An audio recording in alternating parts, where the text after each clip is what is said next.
Hello everyone, hope you guys are doing wonderfully great. This is yet another Fig Pop propagation video, and in this case we will be propagating the yellow long neck cuttings that we took earlier, and I'll show you guys how I go on ahead and propagate these using the Fig Pop method, especially when I do this in mass, when I have many cuttings. I like to preemptively just label all my bags, have them ready. Now these are 12 by 4 Fig Pop bags that I use, and I like to use painter's tape, masking tape, to just write on here whatever the cultivar is that I'm using. And then for the medium, I like to use just 100% compost. Just use a little scooper there just to scoop the soil into the Fig Pop bag. Okay, so how much do I use? Well, just about enough to fill the bag to a satisfactory level, depending on the size of the cutting, but about 3 to 4 such scoops should be good enough. Now, I use 100% compost, but I do like to put a little bit of perlite in there, and I like to tap the bag down like so to make it a little more compact. Now, when it comes to the cutting, depending on the size, I like to use at least a minimum of 2 nodes under the soil level, and at least 1 above soil level. So for a cutting such as this, which is about 1.5 feet or so, the first thing I'll manage to do is to take off any leaves that there are. They're going to fall off anyway, and there's no purpose in having them since they will be dehydrating our cutting and adding no benefit whatsoever.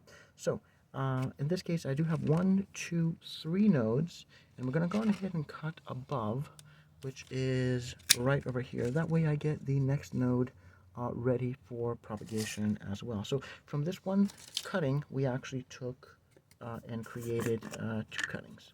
So this second step here is not necessary. I just do it just to do it because I actually have the rooting hormone, but I don't really think that you need to add it. Okay, so add a little bit of rooting hormone there, and I jam it right in there. I try to get as many of these nodes underground as possible. And then all I do, guys, is I take a rubber band or a piece of twine or whatever you have. There's no right or wrong here. And I try to, tie this tightly around the base of the cutting. That way it does not dry out. Now, for what remains above ground, or above the soil level in this case, I'm going to go ahead and take a liberal piece of parafilm, and I will start wrapping this. That way I make sure that it does not dry out. The good thing about parafilm is it's really stretchy, and a little bit of parafilm goes a long way.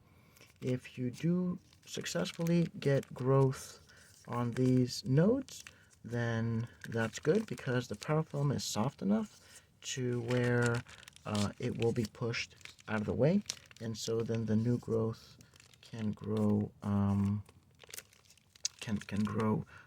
right through it. So there we go. This would be it. Just make sure to tighten it so that it does not dry.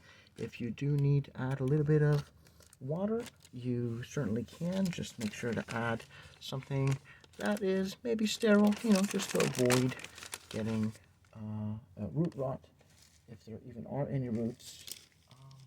Yeah, that is the process. I'll go ahead and repeat it maybe once or twice more, just in case. It makes a little more sense the second time around. But yeah, that is it. Add a few scoops of compost or whatever golden medium you guys prefer. And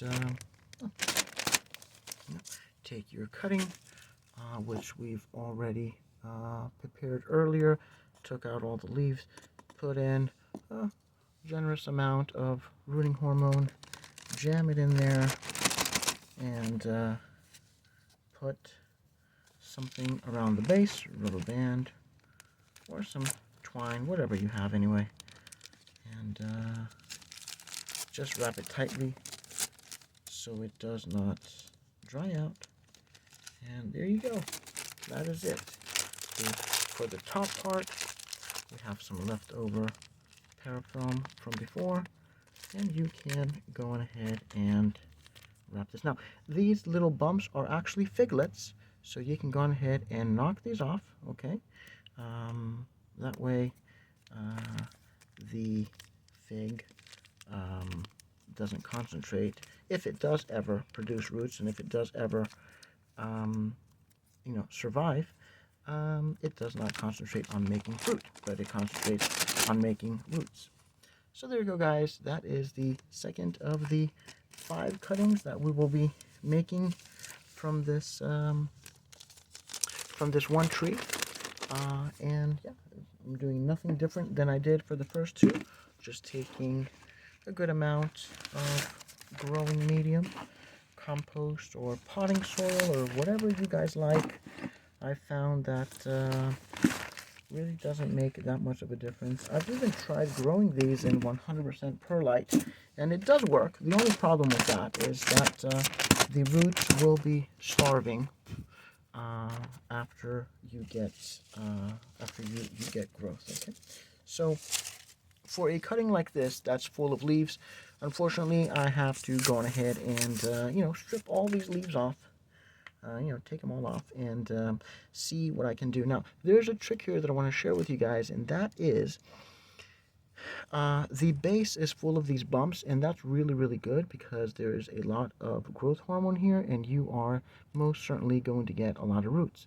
However, you'll see that there is a very close series of nodes here. Now, what you want to do here is cut just before those nodes, okay? So, for example, in this case, I would cut somewhere over here, and that way I still get several nodes above ground, which is about 2 in this case, and then I get 1, 2, 3, 4 below ground. So this would make a great cutting. It is a little bit skinny, but it'll still have a very good chance of survival. And this one, despite the fact that it was full of leaves, one thing I can do actually is knock out these mini little 2B figlets. Okay, just knock those off. Okay, and just drench this thing with rooting hormone. Now, one thing I do not do, but you can do that if you want to, is go on ahead and scrape this a little bit to get the rooting hormone incorporated. I don't really care to do that too much, and I found that sometimes it even hinders root growth and maybe infects my cutting. So I don't do that. But maybe this winter we can actually perform an experiment where we can see if that is beneficial or not to our statistics. Okay, so I'm going to go on ahead and put these in rooting hormone like we did before, just like so, and get them ready to be potted just like we did earlier. Nothing different really. Get a bag. Sometimes I'll miscalculate, so I thought that I was going to get 5 cuttings, but I ended up getting 6 because that one cutting actually provided 2. So a little short on the bags, but I order these in packs of 1,000. That way I make sure that I always have a few extra bags in case I need them. And in this case, that worked out just great. So again, go ahead and tap this down like so. Stick your cutting in there as deep as you can. Leave 1 or 2 nodes above ground. That's all you need really. And then go on ahead and tie this tightly if you could, so that it does not dry out. Okay, so yeah, there we go. That's it. There we go. And get a piece of parafilm. Small piece is all you need. And then just go here and wrap it. Wrap it, especially close to the nodes, since they are the ones that are the most exposed. I mean, the cutting does lose moisture through the surface as well, but I always find that the nodes is where the green stuff is, and the green stuff tends to dry out more easily.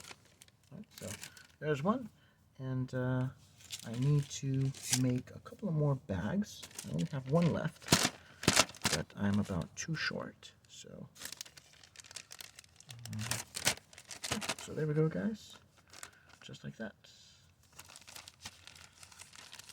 Especially if you have a cutting that does not have a growth tip but is unfortunately cut on top, like what we did for this one, you definitely want to put something to prevent it from drying out, right? So in this case, parafoam is great, but of course if you don't have parafoam, make sure to somehow protect your fig cutting from drying out. Okay, so something like that. There we go. And then at the very top, just kind of make sure that it's taped like so it doesn't dry out. Okay, guys, I'm going to go ahead and prepare 2 more of these. It's really nice out here today, so I thought to make the video in nice natural light. This is the yellow long neck fig cutting that we took earlier from our in-ground tree, and that was during the pruning. As long as you know what this is, you don't even have to make the labeling too fancy. You are labeling it for yourself, especially if you are keeping it or if you are gifting it. If you're selling it, you might want to change your strategy, but yeah. There you go, guys. And we're going to go ahead and add more of this growing medium. Hopefully we have enough. If you find any bits of stick or whatever in here, just make sure to take those out. Those might introduce rot unnecessarily. There's no reason to have those in there. And you should be just fine otherwise. I've never found compost to be too lively to where it will rot my fig cuttings. Actually, I think the fig pop method using compost is one of the most successful methods that I've used. All right, so, I guess this is again, this is again